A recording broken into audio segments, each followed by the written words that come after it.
자, 야구에 있는 점심 브런치. 안녕하세요. 전 진행을 맡은 도상현 기자입니다. 오늘은 또 오랜만에 이성무 기자님 나오셨습니다. 안녕하십니까? 네, 안녕하세요. 네, 또 저희가 이 금요일이었죠. 저희 5월 5일 어린이날 쉬고 다시 이제 월요일을 통해서 이제 돌아왔는데, 아니 저희가 방송 시작하기 전에 바로 뜬 아주 따끈따끈한 소식입니다. 이 기아 타이거즈의 신임 단장으로 누가 왔다고요? 네, 심재학. 야. 해설위원이죠. 옆에 네. 계셨는데. 네네네. 심재학 해설위원이 됐는데, 사실은 조금 의외예요. 왜냐면은, 비선수 출신의 어떤 인사가 기아 단장이 된다, 이런 얘기가 좀 있었거든요. 네네네. 왜냐면은, 좀 선수 출신 단장에게 뒤다 보니까. 그렇죠. 제대로 뒤다 보니까, 그 전에 이제 조계현 단장도 그렇게 성과가 좋은 평가를 받지 못하다 보니까, 네. 비선출, 이 단장이 나오는 것이 아니냐 이런 좀 얘기도 있었거든요. 네. 하지만 어쨌든 단장이라는 것이 선수단과 소통이 굉장히 중요한 자리잖아요. 그렇죠. 그렇다 보니까 역시 이 선수들에게 신망이 높고 또 야구계에서 선수 시절에 또 많은 것을 이뤘던 심재학 신임 단장이 결국에는 기아를 이끌게 됐습니다. 아, 그렇습니다. 지금 어쨌든 기아 팬 여러분들께서 가장 걱정하고 계시는 부분은 어쨌든 이제 장정석 전 단장 때문에 좀 분위기가 좋지 못하지 않았습니까? 그런 부분이 이제 시즌 초반에도 약간 영향을 줬었던 것 같은데, 그 분위기를 어떻게 또 이제 잘 수습을 하고 또 이제 시즌 도중에 이 전력 보강을 위해서 움직이느냐, 이런 게 또 중요할 것 같은데, 야구계에서의 그 뭐라고 할까요? 이 이미지라든가 이런 것들이 그래도 심재학 위원이 나쁜 편이 또 아니시잖아요. 네. 코치를 통해 가지고 코치 생활을 굉장히 오래 했잖아요. 그러면서 어떻게 보면 선수들에 대해서도 너무나 잘 알고 있고, 또 이 해설위원도 굉장히 오래 했잖아요. 그러면서 또 이 좀 떨어져서 현장에서 좀 떨어져서 객관적으로 바라보는 시선도 굉장히 좀 많이 쌓여 있고, 여러 가지로 경험이라든지 어떤 또 공부도 많이 하시는 그런 또 코치로 지도자로도 잘 알려져 있고, 네. 무엇보다 또 선수 시절에 굉장히 잘했잖아요. 타자도 뭐 말할 것도 없고 투수도 했었고, 그렇죠. 많은 경험을 했었고, 또 국가대표 시절 아마추어 시절에는 뭐 한국을 대표하는 선수로도 이름을 알렸었고, 그렇기 때문에 지금 어쨌든 기아로서는 좋은 선택이 아닌가 이런 생각을 해봅니다. 이게 시작이니까요. 이 시즌 중에 이 인사 발표를 한다는 게 참 쉽지는 않았을 텐데, 어쨌든 심재학 단장 지금 댓글을 보더라도 정말 따끈따끈한지 아직 기사는 안 떴네요. 이제 떴나요? 이제 떴습니다. 네, 제가 지금 이제 보도자료를 막 받았거든요. 네. 9시 59분에 왔어요, 보도자료가. 제가 조금 소개를 드리자면은, 네. 잠깐만요. 제가 좋습니다. 이제 파일을 좀 열고요. 보도자료를 거의 뭐 그대로 읽어드리겠습니다. 네. 예. MBC 스포츠 플러스 해설위원을 신임 단장으로 선임했다. 이 지난 월드 베이스볼 클래식 때 이제 대표팀 퀄리티 컨트롤 코치, 데이터 분석 및 타격 코치를 겸임하기도 했었죠. 그러면서 이 기아 쪽에서는 이렇게 설명을 했습니다. 심 단장이 프로 시절 타자와 투수를 모두 경험했으며 다년간의 지도자 생활과 해설위원으로 활동하는 등 야구에 대한 이해도가 높다, 이렇게 얘기를 했고요. 9일, 그러니까 내일 프런트 및 선수단과 상견례를 가질 예정이라고 합니다. 제가 기사를 쓰기도 전에 이 방송을 통해서 먼저 보도를 하게 됐네요. 이 정도면은 이제 사실상 이 기자님, 이성무 기자님이 1타로 지금 전해주신 게 아닐까 싶을 정도. 지금 다들 심재학이요? 이랬는데 그때 기사도 안 뜬 그런 상황이었었나봐요. 네, 그렇습니다. 뭐 심재학 위원은 또 기아에서도 또 선수 생활을 했었죠. 네네. 그렇기 때문에 어찌 보면은 또 뭐 기아 입장에서는 여러 가지로 또 좋은 선택이라고 얘기할 수 있을 것 같습니다. 그래요. 델놈델님께서도 심재학 해설위원님 정도면 선수단과 소통되고 괜찮을 듯 싶기도 하네요. 진짜 예상 외다. 그리고 진짜 해설위원님 생각 1도 못했는데 기아에서 감독, 선수단까지 포용이 가능할 듯, 또 이런 얘기도 해주셨습니다. 그러고 보면은 이제 정민철 단장도 그렇고, 뭐 이제 지금은 단장이 아니지만 다시 해설위원으로 돌아오셨지만, 이 MBC 스포츠 플러스가 단장 맛집인 것 같아요. 그러네. 단장 양성위원 사관학교 뭐 이렇게 얘기할 수 있을 것 같습니다. 그렇습니다. MBC 스포츠 플러스에서 배출한 단장 성민규, 정민철, 심재학까지 단장도 또 있잖아요. 성민규 단장도 있네요. 그러네. 참고로 이제 심재학 신임 단장은 2004년부터 2008년까지 기아에서 활약을 했었죠. 그렇습니다. 진짜 뭐 해설도 조근조근 좋았는데, 뭐 이런 얘기 솔트님께서 또 말씀을 하셨는데, 어쨌든 기아 타이거즈의 이 위기, 시즌 초반 위기를 또 극복하고 지금 어쨌든 상승세를 살짝 그리고 있지 않습니까? 그렇습니다. 거기에 이제 좀 이 박차를 가하는 또 인사가 됐으면 또 좋겠습니다. 자, 그리고 저희가 오프닝에서 또 이런저런 또 얘기를 나눠봐야 될 것 같은데, 지금 뭐 네이버 같은 경우에는 사실 이제 지난 주말에 이 SSG가 진짜 성적이 또 좋았잖아요. 그랬는데 왜 SSG 얘기 또 주말에 이 경기한데 유일 세 게임 다 한 곳이 고척밖에 없는데 키움이나 랜더스 왜 주제 없냐 이런 이 말씀들이 있으셔가지고 저희가 좀 이게 좀 소화를 좀 해봐야 될 것 같아요. 그래서 저희가 이 랜더스 얘기 또 시작하기 전에 좀 이제 이 스탯도 좀 보고 했는데 아니 팀이 사실 뭐 없는 얘기는 할 수는 없죠. 구멍이 없다고는 할 수 없겠습니다. 이제 우익수 부문, 이 한유섬 선수의 자리가 조금 이제 구멍이긴 한 것 같은데, 어때요? 좀 이제 랜더스 이 3연전 동안 또 좋은 모습 보여주면서 또 좋은 선수, 다시 한번 또 올라가는 모습을 좀 보여주고 있습니다. 그렇습니다. 랜더스가 이제 좀 사실은 운이 좋았죠.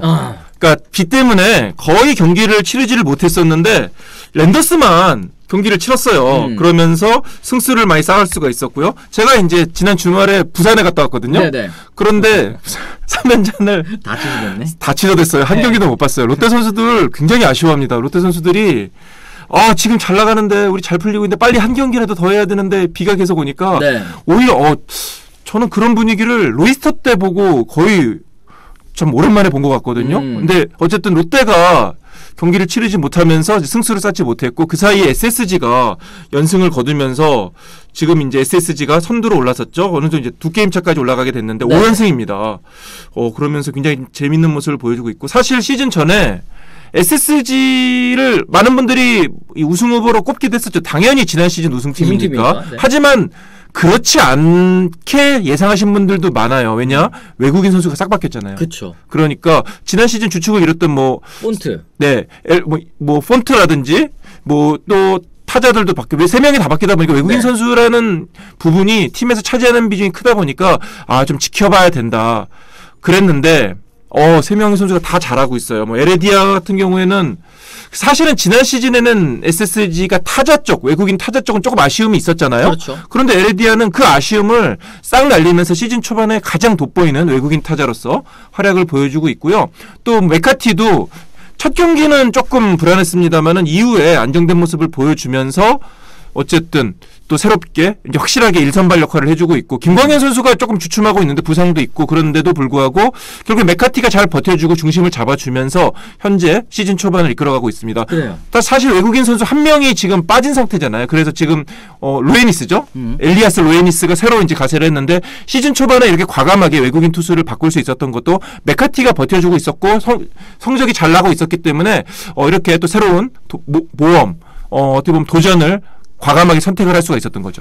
그렇습니다. 지금 LLK님 안우준과 요키시 만나는데 운이 좋았다기보다는 잘한 거라고 봐야 하잖아요. 이게 운이 좋았다라는 얘기가 이 다른 팀들 다 이제 경기 우천 취소될 때 이제 경기 한 게 이제 좀 운이 좋았다 이런 말씀이셨던 것 같은데 말씀하신 것처럼 이제 운이 아니라 실력이다. 에이스들 만났으니까. 네, 당연히 제가 운이 좋다고 하는 거는 다른 팀의 경기가 없었다는 것을 얘기하는 거지. SSG가 결코 운 좋아서 선두에 올랐다 이건 절대 아닙니다. 하여튼 그렇습니다. 네, 지금 LAD의 기록을 제가 살펴보니까 타점이 2위고 타율이 3할 7푼 3리 이 정도면 정말 정신없이 몰아치고 있네요. 타율 3할 7푼 3리에 지금 저는 그리고 지난해보다 또 좋아진 부분이 확실히 최주환 선수의 존재인 것 같아요. 지난해에는 사실 최주환 선수 이재원 선수랑 같이 사실상 저희 브런치 SSG 주제다 하면은 이제 이 주제를 좀 이끌어갔었던 그런 이 부진의 대표 아이콘이었던 선수인데 올 시즌에는 또 이제 홈런도 또 5개 쳐내면서 벌써 이제 좋은 모습을 좀 보여주고 있으니까 좀 좋은 모습 또 많이 나오고 있는 것 같고 키움 같은 경우는 지금 이제 이정우 선수 얘기 또 해주십니다. 이정우가 잘하냐 못하냐에 달린 팀이다. 원맨 팀이다. 이런 얘기 해주셨는데 이정우 선수의 부진이 일단은 지금 한 달 넘게 계속 이어지고 있습니다. 2할 때 타율 좀 어색하기는 한데 이게 계속 좀 이어지고 있네요. 부진이 어떻게 보십니까? 네. 이거는 두 가지로 좀 해석할 수가 있을 것 같은데 일단 이정우 선수가 다음 시즌에 메이저리그에 진출을 하잖아요. 네. 그러면서 타격폼을 좀 바꿨어요. 빠른 공에 대처하기 위해서. 근데 그 타격폼을 바꾼 것이 좀 이정우 선수의 어떤 장점을 가린 것이 아니냐 이런 지금 좀 지적이 있고요. 그거는 좀 어느 정도 맞는 것 같아요. 이정우 선수가 지금 자신의 어떤 타격 밸런스를 제대로 못 찾고 있고 그리고 좀 잘해야 된다 이런 조급함이 있는 것이 아닌가 생각이 들고 이거는 그리고 좀 다른 문제인데 확실히 WBC를 갔다 온 선수들이 예년과는 다르게 지금 몸을 만들고 어떻게 보면 준비 과정이 다르다 보니까 아직까지도 좀 많은 부분에서 어려움을 겪는 부분이 있는 것 같아요. 특히 이제 좀 젊은 선수들은 이런 국제대회를 치른 경험이 부족하다 보니까 김현수 선수 같은 경우는 어쨌든 지금 잘하고 있잖아요. 그런데 확실히 WBC 갔다 온 선수들이 많이 좀 가라앉아 있는 것이 사실이거든요.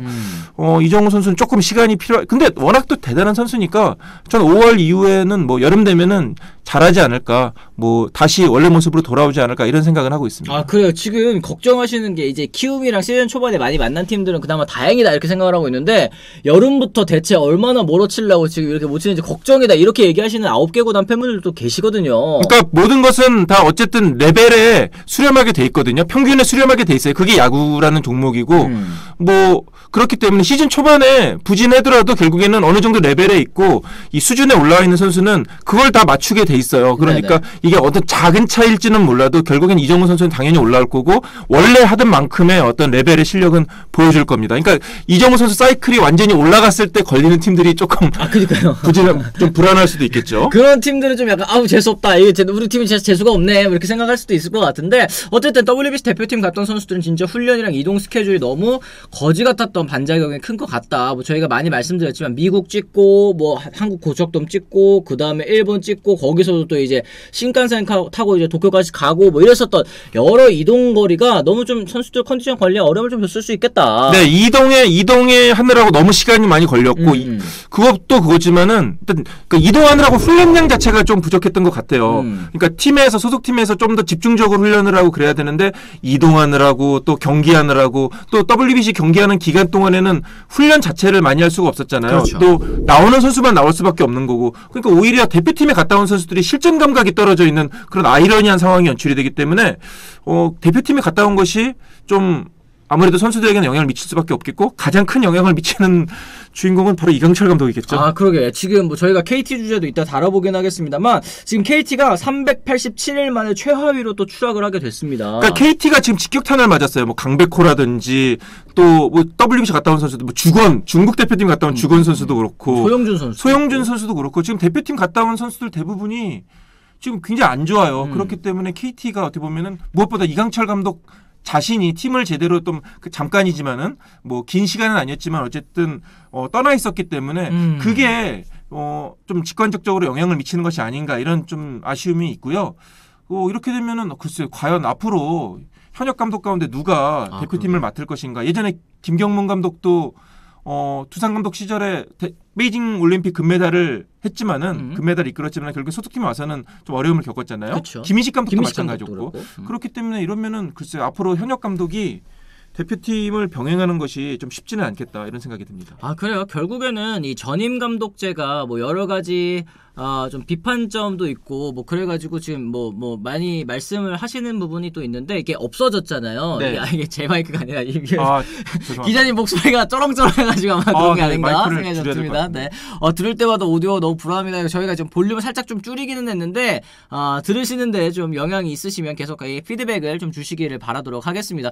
기자님 저도 한목청 하는 사나이인데 기자님 진짜 이 딕션이나 이 발성이 쩌렁쩌렁 하시다 보니까 아무래도 좀 이런 부분이 좀 있는 것 같습니다. 그러니까 대표팀 감독 관련해서는 저는 그래서 전임 감독이 필요하다는 생각은 들고요. 네. 그럼 대표팀 감독이 단지 WBC나 올림픽이나 이런 것만 맡기는 것이 아니라 아예 연령별 대표팀까지 다 맡겨서 18세 이하라든지 뭐 23세 이하라든지 이런 대표팀까지 맡을 수 있는 명망 있고 좀 애정이 있는, 한국 야구에 대한 근본적인 애정이 있는 분을 좀 모셔서 이 대표팀 전체 연령별 대표팀 다 맡기면은 이 떠오르는 선수들의 어떤 육성에도 좀 관여하고 도움을 줄 수 있고 그럴 수 있지 않을까 생각은 하는데요. 그러려면 역시 KBO와 또 대한야구협회가 또 어떤 좀 의견을 모아야 되고 아이디어를 모아야 되는 부분이 있기 때문에 아직은 뭐 거기까지는 좀 조금 시간이 필요할 것 같습니다. 그 말씀하신 것처럼 연령별 대표팀까지 다 한꺼번에 맡는다고 한다면 사실 전임 감독제 얘기 나오는 게 아니 연봉은 뭐 몇 억씩 이제 받아가면서 국제대회만 있을 때만 이걸 써먹는다는 게 뭐 말이 되냐 이런 얘기들도 사실은 좀 있었고. 그러니까 대회가 너무 적어요. 그쵸, 사실은 그쵸. 아시안 게임, 뭐 올림픽, 뭐 WBC는 뭐 4년에 한 번씩 열리고 올림픽도 마찬가지고 그렇기 때문에 사실 이 성인 대표팀, A 대표팀만 나가는 대표팀을 위해서 전임 감독을 쓰는 건 좀 낭비라는 생각이 드는데 그렇죠. 어쨌든 우리가 청소년 대회도 있고 23세 이하 대회도 있는 거잖아요. 그렇기 때문에 아예 그 연령별 대표팀까지 이 전임 감독이 맡는다면은 충분히 그거는 가치 있는 뭐 일이 아닐까라는 생각이 듭니다. 그래요. 이게 어쨌든 이제 하나의 계획성을 가지고 또 이제 선수들을 육성할 수 있는 뭐 그 길도 될 수 있을 것 같다. 이 생각이 좀 듭니다.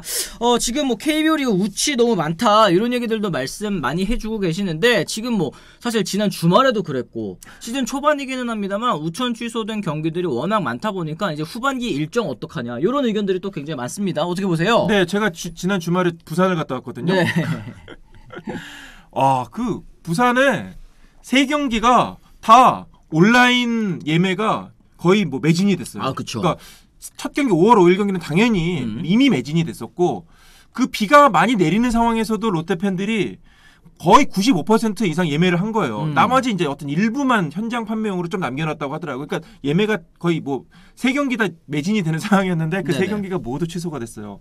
그러니까 저도 야구를 한 20년째 취재하고 하고 있는데 이 장마 기간이 아닌 경기에서 3연전이 모두 우천 취소된 거는 저는 처음인 것 같거든요. 그러니까요. 그런 얘기 많이들 하시더라고요. 네. 그러니까 롯데 선수들도 아쉬워하고 무엇보다 롯데 팬들이 굉장히 아쉬워하더라고요. 그리고 주말에 어디 경기였더라? 이게 지상파 중계가 잡혀가지고 2시에 경기 시간이 잡혔는데 그때는 이제 비가 한창 와가지고 경기가 취소됐는데 원래 경기하는 5시에는 비가 안 와가지고 또 팬 여러분들께서 굉장히 아쉬워하셨었던 경기가 또 있었거든요. 이런 부분도 조금 더 유연하게 또 대처할 수 있는 방법이 좀 없을까 이런 생각이 좀 들기는 합니다. 뭐 특정 팀은 많지 않아요. 쓰기나 키움은 근데 위쳐 취소 있을 수가 없죠. 어쨌든 홈구장을 이제 고척으로 쓰고 있는 것도 큰 메리트다 보니까 이 선수들 같은 경우에도 컨디션 관리도 좋고 또 경기 일정 관리하는 데도 또 꽤나 좋겠다 이런 생각이 좀 드는 것 같습니다. 잠실 경기인가요? 네, 잠실 경기 맞습니다. 그리고 이 롯데자이언츠 얘기 좀 해주셨으니까 요것만 좀 추가로 좀 말씀드리자면 롯데 신동빈 회장이 롯데 9연승 선물로 3,400만 원 가량의 선물을 또 쐈다. 또 이런 얘기가 있습니다. 네, 그러니까 이제 두 가지 종류를 준 거예요. 뭐 아이패드 뭐 이렇게 뭐라 그러죠? 이게 무슨 그런 기기, 네네네. 뭐 이어폰 같은 건데 이제 제가 에어팟? 정확하게는 뭐 에어팟? 뭐 그런 건데 네. 굉장히 좋은 거라 그래요. 70만 원 정도 한다 그래요. 그리고 이제 헤어 관리기. 네. 그 김원중 선수가 저도 봤어요. 네, 그거 봤다. 김원중 선수를 저는 겨냥한 선물이라고 생각하는데 어쨌든 이게 굉장히 고가고 네네. 거의 뭐 100만 원 가까이 하는 70만 원이 넘는다고 하더라고요. 선수들 입장에 가격을 떠나서 이 구단주가 직접 이렇게 관심을 갖고 선수에게 이게 딱 지금 진심 어린 편지도 줬다고 그러거든요. 맞춤 선물이네. 맞춤 선물. 그러니까 이게 얼마나 감동받겠어요. 이게 그냥 뭐 겉으로 보는 그냥 티내는 선물이 아니라 얘는 이거 필요하겠구나. 저는 진짜 헤어 관리기 이거는 김원중 선수를 위해 생각하고 준 거를 누가 봐도 알잖아요. 그렇죠, 맞아요. 뭐 그러니까 뭐 황성빈 선수도 뭐 좀 장발이기도 하고 뭐 그렇다 보니까 이거 선수들 입장에서 감동을 안 할 수가 없죠. 구단주가 이렇게 신경 써주면은 제가 어제 부산 가서 이제 서튼 감독하고 얘기해 주는데 서튼 감독이 최근에 이제 딸이 이제 대학 입시를 앞두고 있다 그래요. 대학 진학 앞두고 있는데 그러면서 이제 뭐 요즘에 아이비리그 대학교 뭐 이렇게 탐방 뭐 이렇게 요즘 우리나라 고등학생들도 많이 하잖아요. 그쵸? 그런 걸 한다 그래요. 그러면서 이제 딸하고 같이 이 엄마가 시간을 보내고 있는데 엄마한테 얘기했다 그래요. 나 이거 필요하니까 뭐 에어팟 이거 뭐 좋은 거 사줘 뭐 이렇게 했는데 모든 엄마가 그렇죠. 야 생일이나 크리스마스 때 사줄게. 그래. 지금만 안 사줘. 그랬는데 마침 이게 들어온 거예요. 그래서 야 진짜 내가 세상에서 제일 좋은 아빠가 됐다. 그 세상에서 제일 좋은 아빠가 될 수 있도록 만들어준 우리 체어맨에게 체어맨에게 감사를 드린다. 그러니까 진짜 감동한 것 같더라고. 너무 입이 이렇게 찢어지면서 얘기를 하는데 그러면 서튼 감독이 그 정도면 선수들은 얼마나 기분 좋겠어요. 그렇죠. 지금 롯데는 굉장히 분위기가 좋습니다. 마치 제 경험상 로이스터 감독이 한참 잘했을 때 그 시절의 롯데 분위기를 보는 듯한 느낌이었어요. 맞습니다. 한화는 10연승하면 구단주님이 K9 자주 한 대씩 사주신다네요. 무슨 소리 하시는 거예요 지금? 뭐 마치 탱크 들고 뭐 입대하는 논산훈련소 가는 그런 얘기 하시네요. 무슨 말씀하시는 거예요? 알겠습니다. 저희가 어쨌든 월요일이다 보니까 오프닝 주제들 한번 좀 길게 털어보는 시간 한번 또 가져봤고요. 저희가 본격적으로 이제 첫 번째 주제로 한번 넘어가 보는 시간 가져보도록 하겠습니다.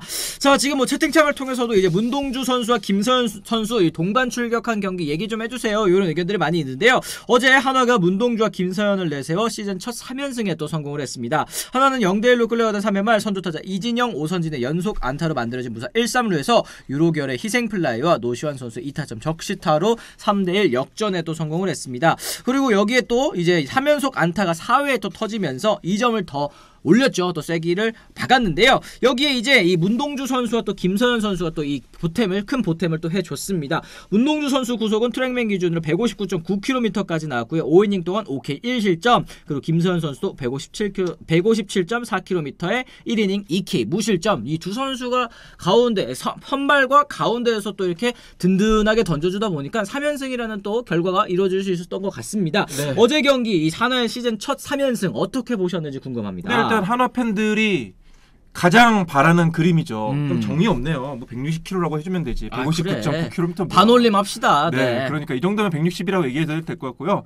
어쨌든 문동주가 앞에서 끌어주고 김서현이 뒤에서 밀어주는 한화 팬들이 정말 바라던 그런 그림이 나왔고 또 이제 좀 한화 입장에서는 운이 좋았죠. 왜냐하면 KT가 지금 너무 지금 완전히 힘든 상황이기 때문에 어떻게 보면은 그것도 좋은 흐름 잘 맞았다고, 타이밍이 잘 맞았다고도 볼 수 있겠고. 네네. 그리고 한화가 뭐 성적은 안 좋지만은 승률 자체는 낮지만은 내용이 나쁘지는 않아요. 특히 올 시즌 이게 팀 평균 자책점 4.04, 그러니까 지금 5위거든요. 네네. 그러니까 중위권 정도 유지하고 있어요. 투수력이 그렇게 나쁘지 않습니다. 작년에는 투수가 와르르 무너지면서 좀 어려워졌는데 올해는 투수가 버텨주고 있다는 거죠. 특히 이제 문동주 선수가 확실히 선발진에서 한 축을 담당하고 있고 김서현 선수도 경험이 쌓이면서 좀 더 좋은 모습을 보여주고 있어요. 어제 경기 같은 경우에는 저도 이제 하이라이트로만 봤는데 확실히 김서현 선수가 이제 경험이 쌓이다 보니까 네. 자신감이 있는 것이 아닌가, 기복이 많이 준 것이 아닌가 생각이 들고, 글쎄요, 뭐 조금 좀 이게 조급한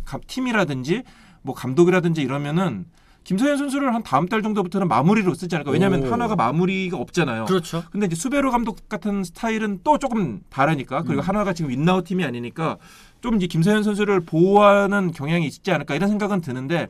어쨌든 지금 당장으로 9위나든지 뭐 여러 가지 던지는 것을 보면 당장 한화의 마무리를 맡아도 손색이 없다는 생각이 들고요. 이게 어쨌든 투수력이 버텨주고 있기 때문에 네네. 한화가 더 올라갈 가능성이 높다 이런 생각이 듭니다. 그래요. 다롱이 안녕님께서 김서현 선수 인터뷰했는데 안경 안 쓴 이유가 낮에 포수 사인이 잘 보여서 렌즈를 꼈다고 또 얘기를 해주셨습니다. 고맙습니다. 김서현 선수 근데 뭐 안경 써도 잘 어울리고 안경 벗어도 또 잘 어울리고 이 뭔가 이 캐릭터성이 워낙에 뚜렷한 선수이다 보니까 이 투구폼도 이 던질 때마다 본인이 이제 바꿔가면서 던지고 이제 이게 의도한 거잖아요. 이제 그러다 보니까 타자들이 또 타이밍을 맞추는데 좀 어려움을 겪고 있는 것 같기도 하고. 그리고 저 어저께 커뮤니티에서 이 썰 봤어요. 김서현 선수가 경기 끝나고 네네. 구장 앞에서 사인을 1시간 넘게 해준 것도 해준 거고 한 어린이 팬이랑 같이 캐치볼도 해줬다는 거예요. 아 진짜요? 제가 이거 듣고 와 이거 진짜 저 어린이 팬은 이제 큰일 났다.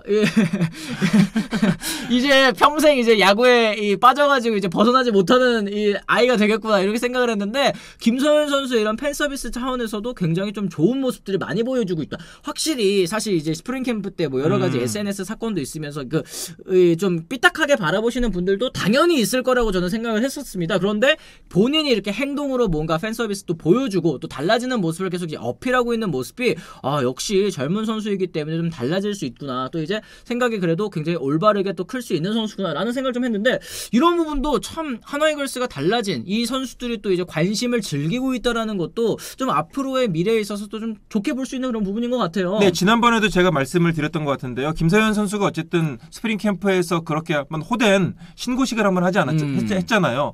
그러면서 오히려 이게 이 김서현 선수가 성장하는 데 있어서 몸에 입에는 쓰지만 몸에 좋은 보약이 되지 않았을까 생각이 들어요. 그때 자신의 경험했던 실수를 계속해서 떠올리면서 맞아요. 마음에 딱 담아두면서 계속해서 그러지 말아야지, 더 팬들을 위해서 노력해야지, 팀을 위해서 노력해야지, 그런 마음가짐이 계속 새록새록 이루어지지 않을까 생각이 들고요. 어쨌든 김서현 선수가 그렇게 한번 호되게 어떤 좀 교훈을 받은 것이 그렇죠. 성장하는 데 있어서는 더 큰 자양분이 되지 않을까 이런 기대를 좀 해봅니다. 그래요. 민들레 오빠님도 야 김서현 선수 SNS 때 정신이 번쩍 드러나 보네요. 바로 모범 프로 선수가 되어버렸네. 이런 얘기 해주셨고 논란도 있었으니까 또 노력하는 모습, 달라진 모습도 보여줘야 된다. 무리해서라도 또 그렇게 해야 된다. 이런 의견도 또 주셨는데 지금까지는 진짜 너무너무 잘해주고 있다라고 말씀드리겠습니다. 초심을 좀 지키면서 계속해서 야구만 생각하고 열심히 노력했으면 좋겠습니다. 그래요. 지금 뭐 문동주 선수도 그렇고 김서현 선수도 거의 진짜 160km에 육박하는 강속구들을 이렇게 던지고 있는데 타자 입장에서 사실 이런 구속들을 계속 상대하면 좀 뭐 무서울 것 같기도 하고 타이밍 맞추기도 어려울 것 같고 이게 앞뒤로 나오는 선수들과도 구속이 너무 차이가 많이 나다 보니까 적응하는 데도 좀 어려움을 겪을 수 있을 것 같아요. 그렇습니다. 그러니까 우리가 이제 야구 공부하시는 분들이 많이 보는 책, 뭐 아주 바이블 같은 책인데 이제 야구의 물리학이라는 책이 있잖아요. 이 책을 보면은 그러니까 144km의 공이 스트라이크 존에 도달하는데 걸리는 시간이 0.4초인데 161km, 그러니까 160km가 돼버리면 이게 또 0.05초가 준다 그래요. 0.35초까지. 네. 근데 이게 사실 0.4초도 굉장히 빠른 거지만 거기서 더 빨라진다는 것은 그러니까 타자들은 그러니까 160km 정도 되는 공이 들어오면은 그거는 그냥 보고 치는 거는 불가능하고 그냥 눈 감고 휘두른다. 그냥 뭐 때려 맞춘다? 조금 심하게 얘기하면 네네. 그렇게 얘기할 수도 있을 것 같아요. 이제 그만큼 강속구가 타자 입장에서 상당히 부담이 될 수밖에 없는 건데, 그러니까 이제 0.2초 만에 판단을 해서 해야 되는데 불가능한 거죠. 그렇기 때문에 감으로 때려야 되는데 그렇기 때문에 요즘에 강속구 혁명이고 물론 제구가 중요하다는 것을 다 알고 있지만은 그럼에도 불구하고 강속구를 좀 더 강조하는 이유는 이 제구를 살리는 것이 제구를 키운다는 것이 정말 힘든 일이거든요. 그렇죠. 네. 예, 그렇기 때문에 어쨌든 뭐 이렇게 계속해서 꾸준히 관리를 해서 강속구를 던지는 투수들이 많이 늘어날 것으로 보이고요. 또 지금은 이제 아마추어에서도 굉장히 과학적인 훈련 방식이라든지 여러 체계적인 그런 훈련 방식이 지금 적용이 되고 있기 때문에 우리나라도 150km 이상, 160km 가까이 던지는 투수들이 계속해서 나올 것으로 기대를 해봅니다. 아, 그래요. 그리고 이게 사실 페스트볼만 가지고 있으면 뭐 160 그런 얘기 이제 프로 선수들 많이 하잖아요. 아무리 빠른 공도 계속 페스트볼만 오면 결국에는 타자들이 타이밍 맞추고 이제 커트 하더라도 할 수는 있다. 그런데 여기 이제 변화구까지 같이 섞어서 들어오기 때문에 이게 타이밍 맞추기 너무 힘들다. 이런 얘기를 했었던 걸로 제가 기억을 하는데 문동주 선수도 그렇고 김서현 선수의 이 변화구, 이 다른 구종들은 또 어떻게 평가를 하시는지도 좀 궁금합니다. 네, 일단 뭐 문동주 선수는 직구 슬라이더 커브 체인지업 어찌 보면 아주 기본적인 어떤 레퍼토리를 가지고 있는데 직구에 비해서 다른 변화구가 그렇게 뭐 결정구다 이렇게 얘기할 건 없어요. 요즘에 이제 뭐 많은 지도자들이 야 우리나라 투수들 결정구가 없어 뭐 이렇게 얘기하고는 하는데 문동주 선수도 어쨌든 확실하게 삼진을 잡을 수 있는 그리고 언제든지 변화구로 스트라이크를 잡을 수 있는 그런 공을 한번 만들어야 되거든요. 네. 또 문동주 선수의 하나의 숙제는 1회에는 158km, 9km 이렇게 던지는데 이제 내려가면서 이닝이 거듭되면서 투구수가 늘어나면서는 구속이 급격히 떨어지는 그런 경향이 있어요. 그러니까 150km대 초반까지 떨어지는 경우가 있고 실제로 문동주 선수의 올 시즌 평균 빠른 공 구속은 152km 정도 되는 걸로 알고 있거든요. 그렇기 때문에 어떤 내구성, 지구력을 갖추는 것이 좀 문동주 선수에게는 숙제라 할 수 있는데 아직 뭐 어리니까요. 네, 앞으로 그렇죠. 발전할 가능성은 무궁무진하다고 볼 수 있겠고 김서현 선수는 고등학교 때 많은 구질 뭐 최대 6개를 던진다 이런 얘기가 있었는데 현재 프로에 와서는 뭐 직구와 커브, 투피치를 구사하고 있거든요. 그거를 어떻게 다르게 얘기한다면은 다른 변화구는 아직 뭐 완성도가 떨어진다 이렇게 얘기할 수 있겠고 이제 뭐 문자 중계라든지 구단 PTS나 이런 데서는 슬라이더로 표기가 되는데 본인은 커브라고 하더라고요. 그러니까 직구와 커브 두 가지 공을 던지는데 어쨌든 뭐 최근에는 스위퍼도 연습을 하고 있다 이런 얘기를 하고 있는데 김서현 선수도 결국엔 여기서 하나 더 확실한 변화구를 갖는 것이 또 앞으로의 중요한 숙제라고 할 수 있겠습니다. 그래요. 김서현 선수 좌타자용 변화구 하나만 장착하면 무적될 듯요. 최승호님 말씀하셨는데 이게 가끔 가다가 체인지업도 던지기는 하더라고요. 약간 좀 이제 스플리터성으로 이제 떨어지는 바깥쪽으로 좀 벗어나면서 이제 떨어지는 이런 구종 이제 던지기는 하는 것 같던데 구사율이 또 그렇게 많지 않다 보니까 또 이런 얘기를 해주시죠. 근데 김서현 선수 같은 경우는 어쨌든 같은 변화구를 던지고 같은 빠른 공을 던지라 하더라도 팔각도를 조금씩 변화를 주기 때문에 그런 부분에서는 타자 입장에서는 이게 다른 공이 들어오는구나 이렇게 또 순간적으로 착각을 할 수 있는 부분은 있죠. 아, 그렇습니다. 이 김서현 선수도 또 그 얘기 하기는 했거든요. 이제 뭐 지금은 불펜 투수 마무리로서의 이 목표라든지 아니면은 또 이제 좀 희망을 얘기를 하긴 했었었는데 50세이브 하고 싶다 이런 얘기를 했었잖아요. 근데 최근에는 이제 선발하고 싶다 이런 얘기도 또 했었어요. 이 선발이 어울릴지 구원 투수가 어울릴지 이것도 좀 이 기자님 의견이 궁금합니다. 네, 일단 지금은 어쨌든 두 가지 투구를 주로 이게 구원으로 나오기 때문에 이런 투구 패턴을 가져간다고도 볼 수 있겠지만은 어쨌든 뭐 양쪽 다 잘할 수 있는 선수라는 생각은 드는데요. 그래도 저는 개인적으로 김서현 선수가 고등학교 때도 거의 구원으로 나와서 물론 구원으로 나와서 길게 던지긴 했지만은 구원 투수로서 조금 더 매력을 느끼는 것이 아닌가 싶거든요. 본인도 당장은 팀의 마무리가 되고 싶다 이런 얘기를 했기 때문에 일단 마무리 쪽에 먼저 자리를 잡은 다음에는 그 다음에는 또 뭐 예전에 김용수 선수라든지 그렇죠. 너무 오래된 얘기긴 너무 하지만 옛날이긴 하지만 네, 어쨌든 마무리해서 다시 선발로 해서 성공한 케이스도 있으니까 뭐 이용찬 선수도 있었잖아요. 그렇죠. 예전에. 네네. 그렇기 때문에 그런 변신을 또 도전해 볼 수 있지 않을까 생각이 들고 일단은 좀 구원 쪽에 조금 더 집중하지 않을까 생각이 듭니다. 그래요. 1군에서 자리 잡고 그 다음에 또 목표를 정하는 게 좋을 듯 뭐 이런 의견도 또 내주셨는데 어쨌든 진짜 한국 이 프로야구 팬 여러분들에게는 모처럼 만에 정말 기대할 만한 투수 유망주들이 생긴 거 그 두 투수 유망주가 한 경기에 또 나와서 눈호강을 할 수 있다는 것도 굉장히 좀 축복이 아닌가 이런 생각도 들고 앞으로 또 이제 몸 관리도 잘해서 국가대표에서도 이 두 선수들의 모습을 좀 볼 수 있었으면 좋겠습니다. 자, 저희가 이제 또 댓글 또 한번 좀 소화를 해보고 또 이제 넘어가도록 하겠는데요. 지금 뭐 댓글 보니까 하나는 요 삼성전 분위기 반전의 분수령이 될 듯 오그레디 선수가 또 이제 콜업 되지 않습니까? 산체스 첫 등판에 남지민 선수 또 한동안 1+1 텐덤으로 선발하지 않을까 생각 드는데 이제 오그레디 선수도 또 돌아오고 리카르도 산체스 선수도 이제 첫 등판 한국에서 또 가지게 됩니다. 좀 어떻게 예상하고 계신지도 궁금해요. 오그레디 선수는 2군에서 엄청 열심히 하기는 했더라고요. 근데 이제 네. 글쎄 이게 열심히만으로 또 되는 게 아니다 보니까 하나의 외국인 선수들이 다 열심히 하죠. 네, 작년에 갑자기 좀 이름이 생각이 안 나는데 어쨌든 하나 선수들이 다 착해요. 다 네. 인성도 좋고 근데 이제 실력이 뒷받침이 못 되는 것이 좀 아쉽고 이제 오그레디 선수는 아마 이제 이게 마지막 기회라고도 볼 수 있을 것 같아요. 이번에 올라왔을 때도 실패한다면은 그래서 하나가 이제 좀 이번에도 외국인 투수 곧바로 바꿨잖아요. 네. 버치 스미스였죠? 네, 맞습니다. 제가 이제 이름이 좀 약해서 어쨌든 올해는 그래도 어쨌든 이렇게 물러날 수는 없다. 이렇게 바닥에만 있을 수 없다. 그러니까 빠르게 결정을 내리는 경향이 있기 때문에 오그레디 선수도 지금 어떻게 다른 모습을 완전히 보여주지 못한다면은 미국행 비행기 타야 될 것 같고요. 그렇습니다. 네. 어쨌든 하나의 새로운 외국인 선수도 좀 기대가 많이 되고 있습니다.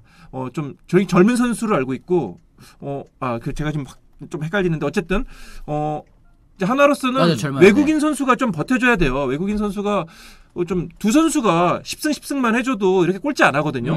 그렇기 때문에 외국인 선수들의 역할이 좀 중요하다고 볼 수 있겠고 저는 개인적으로는 하나는 이 외국인 선수 이 스카우트 시스템 자체를 좀 근본적으로 개선할 필요가 있다는 생각이 들어요. 계속해서 지금 선수들이 부상으로 나가고 그러면은 결국에는 이건 글쎄 뭐 다저스도 아니고 네. 뭐 부상당한 선수 뭐 고쳐서 쓴다 이런 것도 아니고 좀 선수를 평가하는 스카우팅 시스템에 문제 있는 것이 아닌가라는 생각이 들거든요. 올 시즌을 다 경험한 뒤에는 좀 이런 부분을 좀 개선하기 위해서 좀 근본적인 어떤 좀 돌아볼 필요가 있지 않나라는 생각이 듭니다. 그렇습니다. 준환영님이 전문가들이 보기에 안우진 선수가 다른 파이어블러들에 비해서 우세한 것은 무엇일까요? 체력, 유연성, 이닝 소화력인가요? 그리고 키움 타선은 어떻게 하면 좋아질까요? 이런 질문 또 위에 해주셨었습니다. 안우진 선수는 스태미너죠, 스태미너. 그러니까 빠른 공을 던져요. 물론 최고 구속은 문동주 선수보다는 한 1, 2km 정도 더 떨어지긴 하지만은 대신에 안우진 선수는 6회, 7회까지도 그 구속을 꾸준히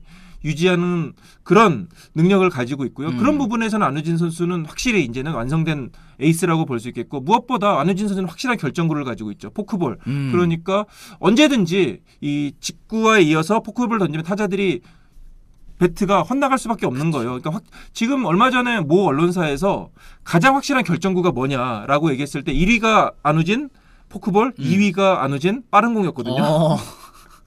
1, 2위를 모두 안우진 선수가 또 그러니까 차지했습니다. 안우진 선수는 확실한 이런 주무기가 가지고 있다는 것이 또 가장 큰 장점이라고 볼 수 있습니다. 그래요. 안충 의원님 또 이제 빨래개다가 또 들어오셨나 봅니다. 김서현, 문동주 관리는 해주되 자꾸 건드리면 안 됩니다. 유망주들 자꾸 손보다가 실패한 경우 많다. 또 이런 의견 또 내주셨는데 지금 한화 입장에서는 어쨌든 두 선수들 가진 걸 또 최대한 살려주는 그 선에서 또 관리도 또 제대로 많이 해주고 있는 것. 이게 리빌딩 팀이기 때문에 조금 더 관리를 또 세심하게 해줄 수 있는 것도 이 두 선수들이 한화에 가기를 뭐 잘했다. 뭐 어떻게 보면 또 잘했다 이렇게 또 생각할 수 있는 포인트가 아닌가 싶고요. 뭐 하나는 어쨌든 새로운 구장이 지어지는 내후년 정도로 지금 제가 알고 있는데 내후년 정도에 맞춰가지고 지금 이제 본격적으로 이렇게 팀을 셋업하고 있는 그런 상황이라고 볼 수 있는데 굉장히 새 구장이 완성이 되면은 한화가 전혀 다른 모습을 보여주지 않을까 이런 생각이 듭니다. 그래요. 안민영님이 근데 서튼 인터뷰 보셨나요? 스트레일리아에 대한 다른 대안이나 교체 가능성 있냐고 물어보니까 단호하게 NO라고 얘기했는데 저만 불안한 건가요? 어떻게 생각하시나요? 제발 연막이었으면 좋겠습니다. 이런 얘기. 네, 제가 어제 그 자리에 있었거든요. 네. 스트레일리에 대한 질문을 받았고 NO 그랬어요. 이거는 정확하게 그 자리에 계셨던 것처럼. NO. 네, 스트레일리가 좀 원래 이제 좀 슬로우 스타터로 좀 유명하죠. 그렇죠. 그런데 어쨌든 이 서튼도 계속해서 스트레일리에 대해서는 어떤 세부 지표라든지 어떤 여러 가지 그런 뭐 데이터라든지 이런 걸 보고 있는데 점점 좋아지고 있다. 이렇게 지금 얘기하고 있어요. 그리고 어쨌든 나이가 있기 때문에 그 한창 좋았을 때에 비해서 30대 중반이잖아요. 35인가 6인가 그런데 한창 때에 비해서는 좀 회복이 떨어질 거다. 하지만은 뭐 스트레일리에 대해서는 전혀 의심하지 않는다.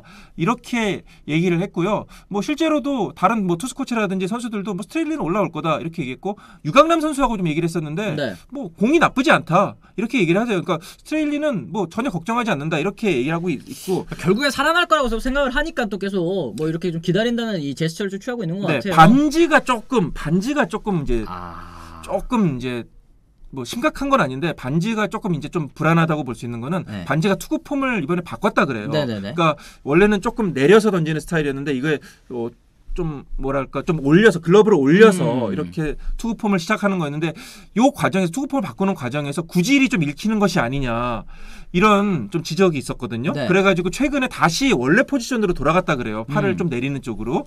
그렇다 보니까 이제 시즌 중에 투구 폼을 어쨌든 바꾸는 거잖아요. 이것이 과연 어떠한 효과를 보여줄지 이거는 좀 지켜봐야 될 것 같고 어쨌든 모험이라고 볼 수 있는데 반지가 좀 만약에 이렇게 투구폼을 바꾸는 어떤 시도가 실패한다면은 글쎄요 반지가 좀 돌아갈 가능성도 있지 않을까. 어쨌든 롯데는 둘 중에 한 명은 빠른 시일 내에 바꿀 수도 있다 이런 입장을 가지고는 있습니다. 아 그래요. 어쨌든 뭐 대체 외국인 선수 리스트업도 또 해야 되는 그런 과정이 있기 때문에 왜냐면 롯데는 지난해 이제 3명의 외국인 선수를 모두 다 재계약을 했기 때문에 외국인 선수를 알아보는 과정이 또 없었을 수 있지 않겠습니까? 지금 성적이 좋잖아요. 네. 그러면은 충분히 이제 우승을 도전해 볼 수 있다 이렇게 판단이 된다면은 더 과감하게 또 결단을 내릴 수도 있는 거죠. 그렇습니다. 그렇습니다. 저희가 그럼 이제 또 두 번째 주제로 또 한번 넘어가 보는 시간 가져보도록 하겠습니다.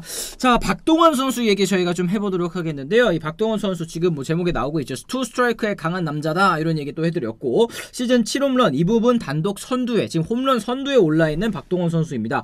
올해 홈런 7개 가운데 무려 5개를 투 스트라이크 이후에 뽑아냈는데요. 지금 홈런 볼 카운트 상황 또 보더라도 진짜로 투 스트라이크 이후에 때려낸 게 물론 지금 최근에는 또 4개가 모두 투 스트라이크 이후에 때려낸 그런 홈런입니다. 지금 뒤에 보이고 계시죠? 7개 가운데 5개의 홈런이 또 투 스트라이크 이후에 나왔습니다. 요거 사실은 타자 입장에서는 투 스트라이크 먹고 시작하면 이제 몰린 상황이잖아요. 몰린 상황에서 이렇게 장타 혹은 이제 홈런을 만들어낼 수 있다는 거 좀 비결이 뭘까요? 일단 선구안이 확실히 좋아졌고 뭐 선구안이 좋아졌다는 것은 여러 가지로 좀 이해할 수 있겠는데 일단 뭐 지금 집중력이 좋아졌다고 볼 수 있겠죠. 일단은 타석에서의 집중력이 굉장히 좋아졌고 그전에는 사실은 박동원 선수가 투 스트라이크 이후에 허무하게 삼진을 당하는 경우가 좀 많이 보였잖아요. 네네. 그 부분이 박동원 선수에게 좀 약점이 있었고 그러는데 이제는 본인 스스로도 이거 얘기하더라고요. 그러니까 공이 나오면은 그냥 무조건 휘두르는 것이 아니라 내가 원하는 곳에 그러니까 서서 삼진을 하더라도 내가 원하는 곳에 오는 공만을 노리자. 이렇게 어떤 타석에서는 마인드가 바뀌었다 그래요. 그러면서 오히려 유인구에 속는 빈도가 줄어들고 또 집중력이 높아졌고 이렇게 어떻게 보면 타석에서의 어떤 마인드가 달라지다 보니까 좋은 결과가 나오고 있다. 이렇게 본인이 얘기를 했고 확실히 FA에서 좋은 계약을 갖고 이제 LG에 오면서 이 박동원 선수의 어떤 야구에 임하는 자세 자체가 좀 달라진 것이 아닌가라는 생각이 들거든요. 동기부여. 네. 어쨌든 좀 좋잖아요. 그리고 일단 키움이라는 팀이 이제 뭐 물론 좋은 팀이긴 하지만은 어떻게 보면 팬들의 사랑을 직접적으로 많이 느끼기는 좀 어려운데 기아에 있다가 이제 LG에 오면서 어떻게 보면 정말 이 팬 사랑을 뜨겁게 받고 있잖아요. 게다가 그렇죠. 또 좀 잘하니까 더 박동원 선수를 열광하고 있는데 그렇기 때문에 박동원 선수 어떻게 보면은 굉장히 좀 좋은 흐름이라고 볼 수 있겠고 어쨌든 이 선수 박동원 선수가 그 전에도 굉장히 공부를 열심히 하는 선수예요. 야구에 대해 진지하게 임하고 네. 그렇기 때문에 그런 결과 그런 오랜 노력이 쌓이면서 올 시즌 초반에 좋은 결과로 이어지는 것이 아닌가 생각이 듭니다. 그래요. 박동원처럼 자신있게 풀스윙하는 거 더 좋다고 봅니다. 또 봄날님께서 이런 얘기 해주셨는데 어제 같은 경우에도 이제 첫 홈런 2회 1사 주자 없는 상황에서 이제 곽빈 선수를 상대로 또 뽑아낸 홈런이었죠. 트랙맨 레이더 측정 결과 이 홈런은 시속 166.9km 발사각 21.5도로 111.8m. 야 이거는 진짜 잘 맞은 타구 제대로 맞은 타구였기 때문에 담장을 넘어갈 수 있었던 건데 5회에도 또 이제 두 번째 홈런 때려내면서 홈런 단독 선두에 또 오르게 됐습니다. 박동원 선수가 사실은 지금 그런 얘기도 있어요. 박동원이 잘 치는 것도 있지만 기존 홈런 타자들 페이스가 떨어진 것도 한몫한 것 같습니다. 네, 세라피모님 이런 얘기 해주셨는데 LG 타선에 박동원 선수의 존재가 좀 큰 영향을 끼치고 있는 것 같습니다. 그렇습니다. 네. 박동원 선수는 워낙 원래도 장타력을 가지고 있는 선수고 어쨌든 맞으면 넘어가는 선수였잖아요. 그런데 이제 올 시즌에는 어떻게 보면 LG에 오면서 야구에 임하는 자세도 달라졌고 어쨌든 박동원 선수는 자기 페이스에서 조금 더 나아진 상황이라고 볼 수 있는데 말씀해 주신 대로 다른 홈런 타자들 뭐 박병호 선수 같은 경우 지금 부상으로 지금 제 페이스를 이어가지 못하고 있고 이제 그렇다 보니까 좀 올 시즌에 확실히 홈런 타자들이 이렇게 두드러지는 않는 것 같아요. 외국인 타자들도 그렇게 막 치고 나가는 선수가 없는 것 같고 그 과정에서 박동원 선수가 더 좀 두드러지는 것이 아닌가 생각이 드는데 네. 그러니까 단지 투 스트라이크 이게 홈런만 많아진 게 아니라 볼넷도 많아졌거든요. 이거는 확실히 박동원 선수가 자신의 어떤 타격을 확실히 돌아보고 확실히 개선을 하고 심리적으로도 마인드로도 쫓기지 않고 좀 더 여유를 갖게 된 것이 아닌가 생각이 듭니다. 아 그렇습니다. 지금 네이처님이 키움 너무 무시발언 같아요 이런 얘기하셨는데 이게 뜻이 이제 뭐 팬 여러분들의 사랑이 부족하다 이런 뜻이 아니라 네. 이제 어쨌든 이제 LG라든지 기아라든지 이런 거는 이제 팬 수에 있어서 이 수에 있어서 또 이제 키움에 비해서는 좀 많은 팀이다 보니까 이제 그런 부분을 좀 이제 말씀드린 제가 거라고 이제 예전에 네. 그 쌍방울에서 야구하던 전종화 이렇게 키움하고 또 쌍방울하고 비교하는 건 아니에요. 얘기하는데 이제 전종화 선수가 LG에 오고 나서 네. 딱 LG에 입단하고 나서 선수들에게 이런 얘기가 있어요. 야 LG 선수들에게 너는 진짜 이렇게 좋은 팀에서 운동하는 것을 정말 행운으로 생각해라.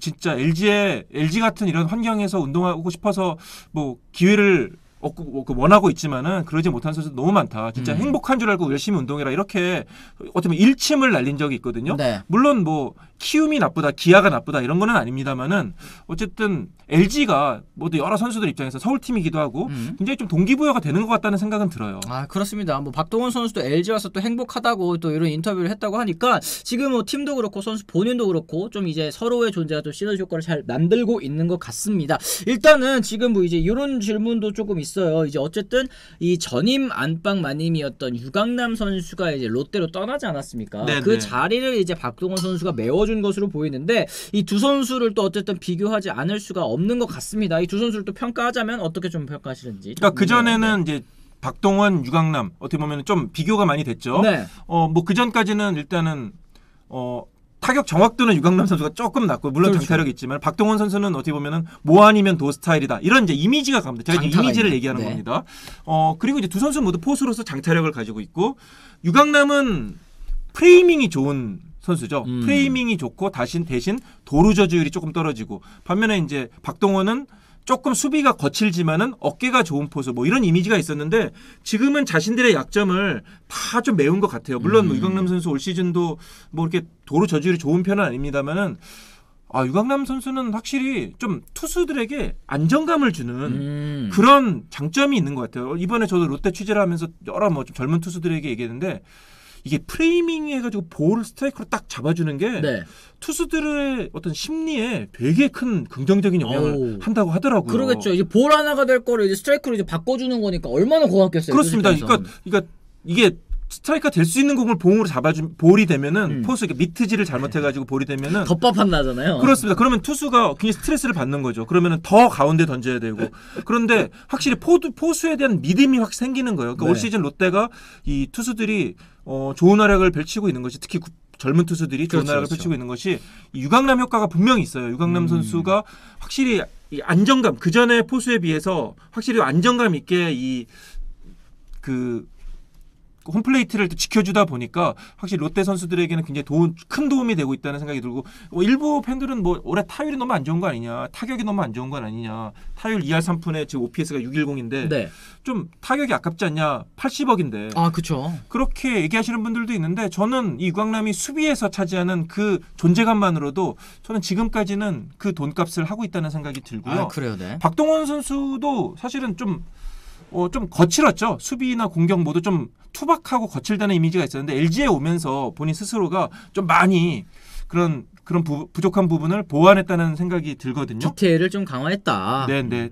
게다가 뭐 또 여러 가지 개인적인 우여곡절 좀 있었고요. 그렇기 때문에 더 열심히 하지 않으면 정말 큰일 날 수도 있겠다. 뭐 이런 생각을 갖지 않았을까라는 생각을 해봅니다. 그렇습니다. 현 시점만 본다면 유강남을 서서 잊혀지게 만드는 활약인 것 같다. 이건 이제 LG 팬 여러분들도 입장이고. 뭐 LG는 뭐 사실 박동원 선수가 잘하고 있으니까 유강남 선수가 아쉽진 않겠죠. 그렇죠. 거기에 이제 추가적으로 이 유강남 선수가 이적해 간 롯데자이언츠 팬 여러분들께서도 야 유강남이 오니까 그래도 투수들이 또 잘 던지고 있네. 이렇게 또 어느 정도 만족하고 계시는 부분이 분이 또 계시니까 서로가 또 이제 좀 아쉬움을 느끼지는 않을 것 같다. 근데 아쉬운 점은 이제 또 이 박동원 선수가 원래 있었던 지금 그렇죠. 기아 타이거즈 얘기 또 많이 해주시고 계세요. 기아 같은 경우는 스트라이크도 볼로 만든다. 로도님께서 말씀하셨는데 이 참 포수란 좋은 주전 포수라는 게 하루 아침에 또 이제 생겨나는 게 아니기 때문에 이 포수를 잃은 팀 입장에서는 참 메우기가 쉽지는 않겠다 이런 생각이 좀 드는 것 같습니다. 기아가 조금 아쉽죠. 기아가 전통적으로 예전에 뭐 초창기 김무종 선수도 있었고, 그렇죠. 장채근 선수도 있었고, 그렇죠. 정우열 포수 좋은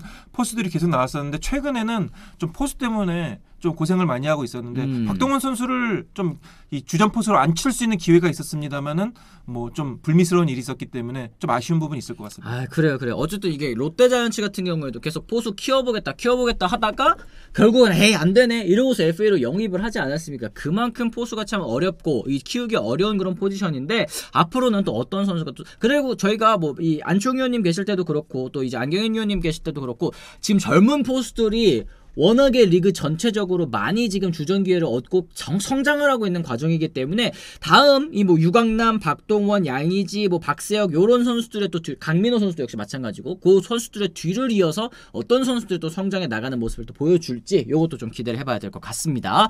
자 그러면은 저희가 또 댓글 또 마지막으로 소화하면서 오늘 방송 좀 마무리를 지어보도록 하겠는데요. 이 곽빈 선수 질문해 주시는 분 계십니다. 이 곽빈 부상 큰 부상일 것 같나요? 허리 쪽이던데 이런 얘기 주셨어요. 네, 아직 그 정확하게 어떤 상태인지는 확인이 안 된 것으로 알고 있고요. 일단은 두산 입장에서는 곽빈 선수가 확실하게 에이스 역할을 해주고 있었는데 좀 날벼락인 상황인 거죠. 허리 쪽이기 때문에 어쨌든 조금은 한두 텀 정도는 최소한 일단은 휴식을 취할 것으로 보이고요. 네.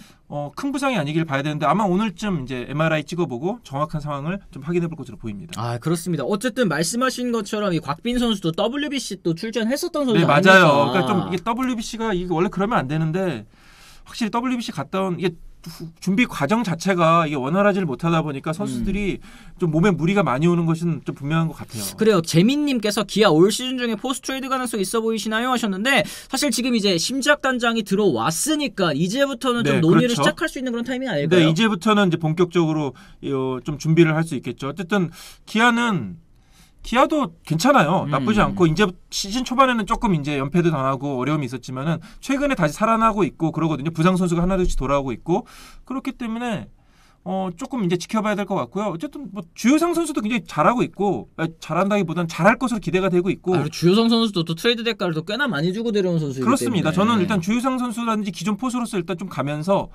뭐 새롭게 당장 포스트 트레이드 좋은 포수를 누가 주겠어요. 그렇죠. 투수만큼 이 주기가 쉽지 않은 게 포수니까 어쨌든 뭐 일단 지금 있는 포수들도 사실 좋은 능력을 가지고 있는 선수니까 좀 믿고 가야 될 거 아닌가 생각이 듭니다. 그래 최승우님이 지금 키움이 이지영 보낸다는 얘기가 솔솔 이런 얘기 해주셨는데 아무래도 뭐 김동원 선수라든지 이런 이제 고졸 포수 굉장히 또 잘하는 선수들이 또 많이 크고 있다. 그리고 키움이 그 드래프트에서 신인 지명에서 이 포수만 또 주르르 뽑았었던 때가 또 있었잖아요. 이번에도 또 제가 갑자기 이름이 좀 약해서 그런데 네. 투수하고 포수 같이 하는 한국의 오탄이라고 기대를 보는 선수. 이름 뭐더라? 예. 네네네. 그 기대 또 많은 포수가 있기 때문에 근데 어쨌든 키움은 올 시즌 윈나우 시즌이거든요. 그래서 이영종 선수도 데려왔고 김건희 선수 맞다. 김건희 선수. 네.